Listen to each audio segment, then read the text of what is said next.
Orang yang zuhud beramal sedikit, sembahyang 2 rakaat, tapi ganjarannya, nilainya di sisi Allah mahal. Sedangkan orang yang gemar duniawi, walaupun dia sembahyang 100 rakaat, tetapi nilainya murah, hampir-hampir bisa kada berharga di sisi Allah Subhanahu wa ta'ala. Wadzalik li'anna qalbaz zahid farigun anis syawagili wasyawagi bisarifah anil hudur wal khusyu'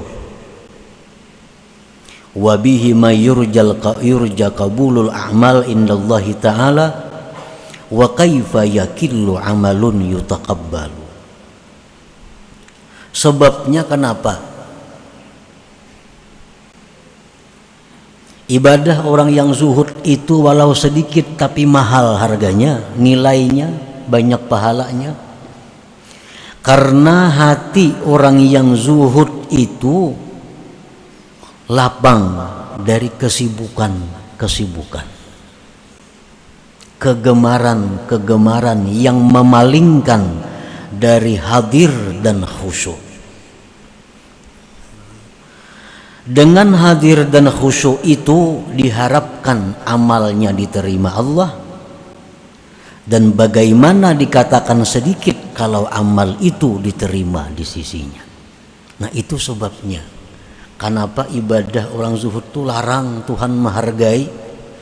Karena hati mereka itu sewaktu beribadah kepada Allah, hati mereka hadir dan khusyuk. Hati mereka kosong dari pikiran-pikiran duniawi yang memalingkan daripada kekhusyuan itu. Wa qalbur ragib mashhunun bisyawagil wasyawagib wal khawatir as-sarifati anil hudur wal khusyu' wa bi'adamihi makaifa yurjal qabul. Sedangkan hati orang yang gemar dunia itu dipenuhi dengan kesibukan, kegemaran, geritik-geritik yang memalingkan dari hadir hati dan khusyuk. Jadi orang yang gemar dunia itu, mereka beribadah itu hanya jasmani, tetapi hati mereka tidak ikut beribadah. Kadang-kadang mereka i'tikaf di masjid, tetapi hanya tubuh yang i'tikaf, sedangkan hatinya melayang kemana. Hanya ibadah jasmani, dan jasmani ini murah karena akan hancur. Mereka membaca Al-Quran, tetapi hanya zahirnya mereka baca Al-Quran. Sedangkan hati, tempat yang mana Allah menilai itu, hatinya terbang, tidak di hadapan Al-Quran. Nah, itulah yang menyebabkan ibadah mereka itu murah harganya, bahkan bisa tidak berharga. Wa bi'adamihima, dengan tiada hudur, tiada khusyuk, kaifa yurjal qabul, bagaimana diharapkan diterima Allah Subhanahu wa ta'ala. Nah, para muhibbin rahimakumullah,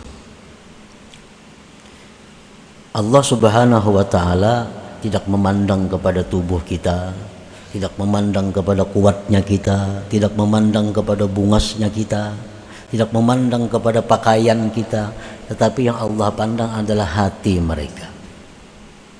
Nah, hati dahulu dipandang Tuhan. Inilah yang mahal harganya, ini yang larang nilainya.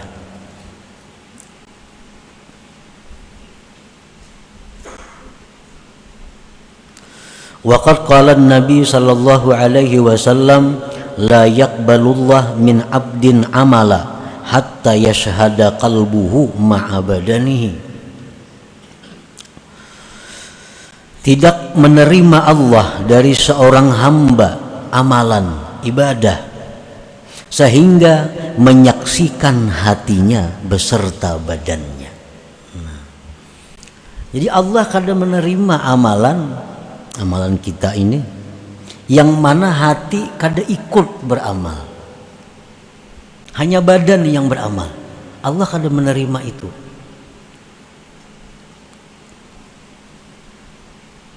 Hatta yashhada qalbuhu ma'a badanihi, sehingga hatinya menyaksikan beserta badannya. Jadi kalau kita misal membaca Yasin, nah mata kita ke Yasin, mulut kita Yasin, hati kita pun Yasin. Nah ini ngarannya hati menyaksikan beserta badan. Nah itu yang bisa diterima oleh Allah Subhanahu wa ta'ala. Qala Nabi sallallahu alaihi wasallam, kam min qa'imin hazzuhu min salatihi at-ta'ab wan nasab arada bihil ghafil. Berapa banyak orang yang berdiri sembahyang, tetapi ujar Nabi, bagiannya dari sembahyang itu cuma lapah dan susah payah. Berdiri semalaman sembahyang, tapi kada dapat apa-apa, hanya dapat lapah uyuh. Nah, Nabi menghendaki dengan ini adalah orang yang ghafil, orang yang lalai, orang yang lupa.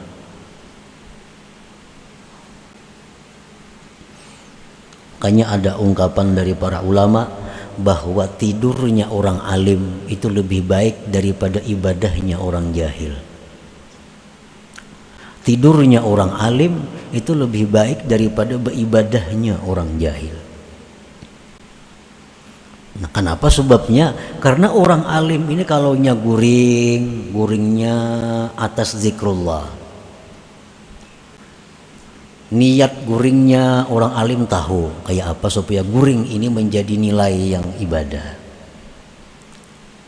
Nah, hendak guring berudu. Nah, sedangkan orang jahil ini mereka beribadah, tapi yang beribadah tuh hanya jasmani mereka, hanya jasmani.